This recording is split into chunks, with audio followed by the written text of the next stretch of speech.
Hi, I'm Betty George, Hi, I'm Carolina Gallegos. and we're going to talk to you about the Unit 3, the Horizons. We both actually read we both actually read the K-12 edition for 2017. Um, so some of the things that kind of stuck out to me for the Horizon report was, they talked about makerspaces, robotics, analytics, technologies, virtual reality, and Internet of Things. And the makerspace really stuck out to me because I know that a lot of schools have started adding a makerspace into a lot of them into their library or into an extra room or an extra space that they have. But I like that they were talking about how it's for all ages, K through 12, doesn't matter how old you are. And it's founded on the openness of the experiment and the kids create. It builds their creativity. It builds their higher order problem solving. They do hands-on construction. And they are supposed to be creative. So I think that's really important to do for kids because we need to build that problem solving and that hands-on exploration and the creativity part for them. Otherwise, they only think inside of a box. The Right. robotics one kind of stuck out to me too.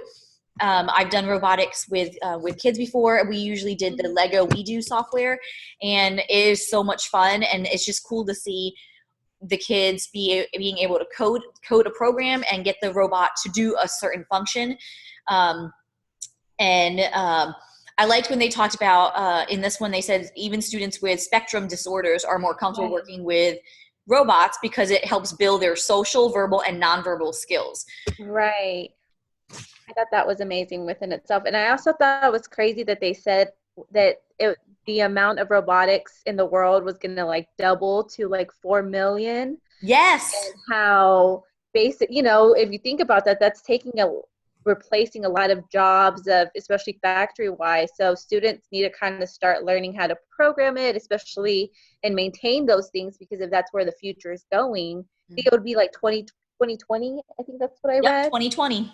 And I was like, man, that's just crazy to think that that's, That's in where a we're couple of going years. towards.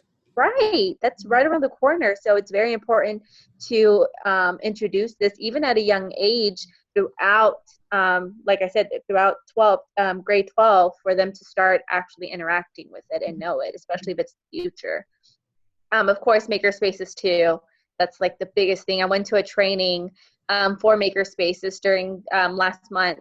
And the great thing that I've noticed is kind of geared to however it works for you.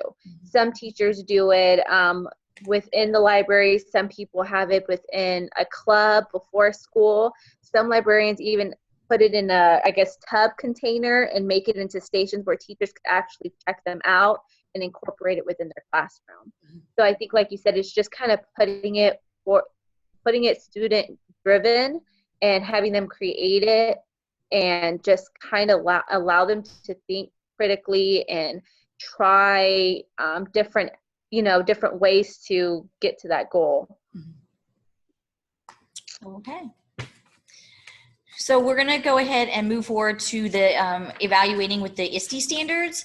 So the first one was on teachers. This one I didn't, and I actually saw a lot of, I gave them a lot of zeros because I know that in the report it didn't really talk about, like for demonstrating fluency in technology. The report didn't really talk about that, which I think building that fluency is very important because you improve by practicing. You do it over and over and over again. And so that's important for teachers, especially to be able to be fluent in certain technology, tech tools, things like that, in order to be at ease with it. And so it just becomes second nature to them. And then, Sorry. sorry. For the collaborate with students and peers and parents and community members. While it didn't state it, I know with maker spaces, it can really facilitate that, especially if you have something like robotics and find someone in the community who is an expert in that and they can come in or video conference to kind of get that environment, geared, kind of get that support from everyone to help the students succeed. I think that's great. And I know that this whole thing focuses on, teachers exhibiting that knowledge. And I think Mhm. that we definitely need to make sure that we prepare them and give them, like you said, trainings, resources, any assistance that they need in order for them, to exhibit the fluency skills and be able to exhibit their knowledge and their skills in with technology. Yes, I agree. So for the students, I guess I kind of focused on like creating original works.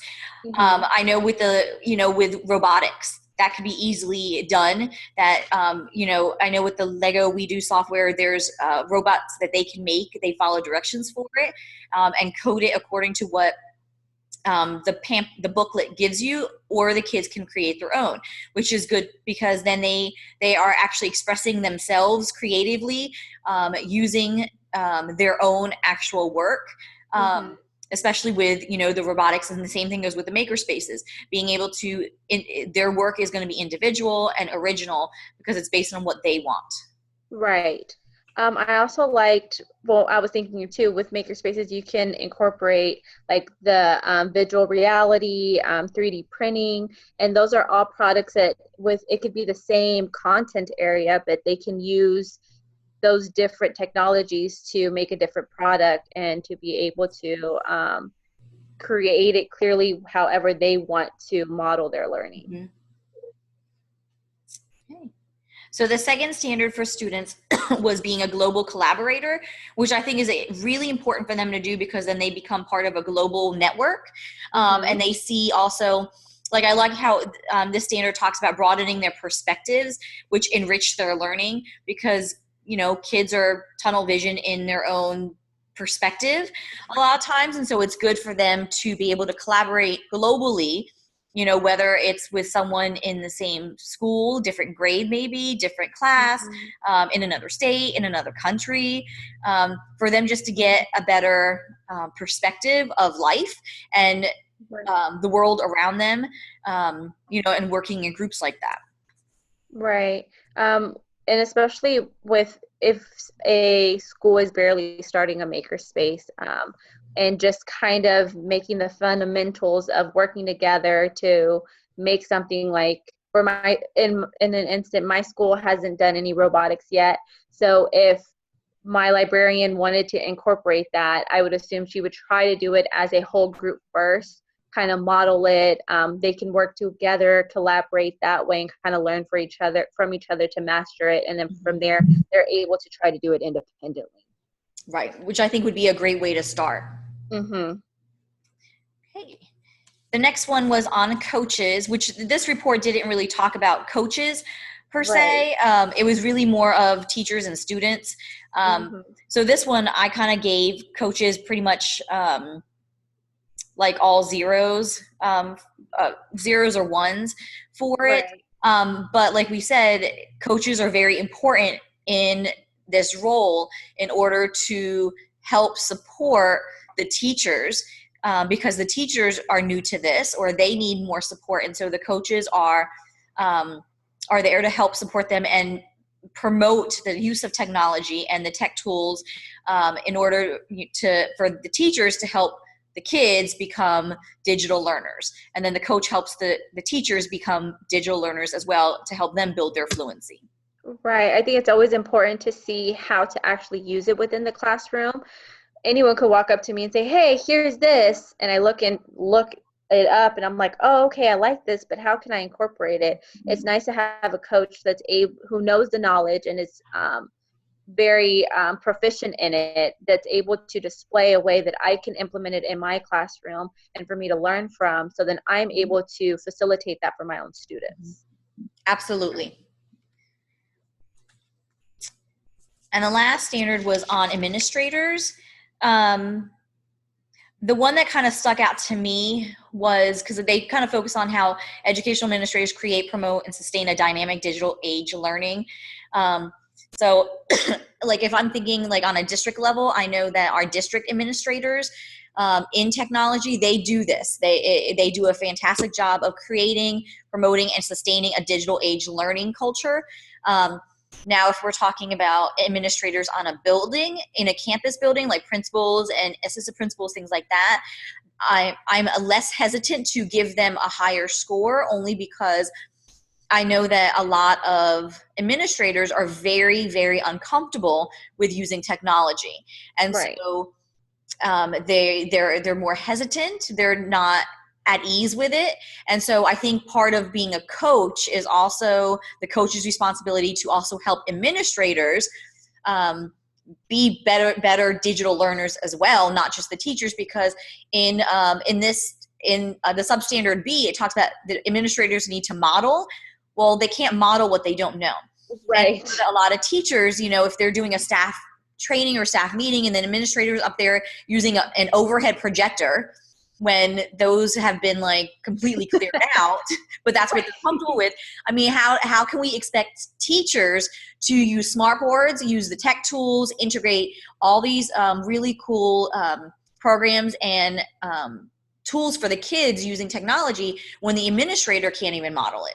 So I think it's hard for teachers sometimes to jump on the bandwagon because their supervisors or their administrators are not even on the bandwagon. So we can't, I think that this one is a hard one because we definitely have to get more administrators on board and making sure that they are fluent, because they are the leader of the school. And by them modeling it, then the teachers will follow. I think just having that community of being, of being aware of technology and how to use it appropriately, how to talk about it, discussing it, and just enables everyone to be able to feel comfortable with it and actually use it appropriately. Like you said, within the district itself, yes, it's always like, oh, try this, do this. These are great things, which is great. But within each individual school, and also depending on the funding, it varies from school to school. Yep. Being if they're a Title I school or not, too. I know with us, we barely are getting the resources we need, and we're kind of at a limbo trying to figure out the new systems, the new technology, and how to implement it within our classroom. Mm-hmm. Absolutely. But as a whole, this report was actually really interesting to read, because it did give a lot of ideas of, how we can promote more technology in the schools and help the teachers be better digital learners or increase their digital learning knowledge. Right. So I completely agree. I love the virtual reality, kind of bringing that into the classroom. I thought would be very interesting, especially for writing or social studies, for anything, just to kind of give them that interaction with something that they might not be able to see in a day-by-day basis. But it was overall a great article. Yep. Very good article. So, okay. All right. Till next time, guys. Bye. Bye.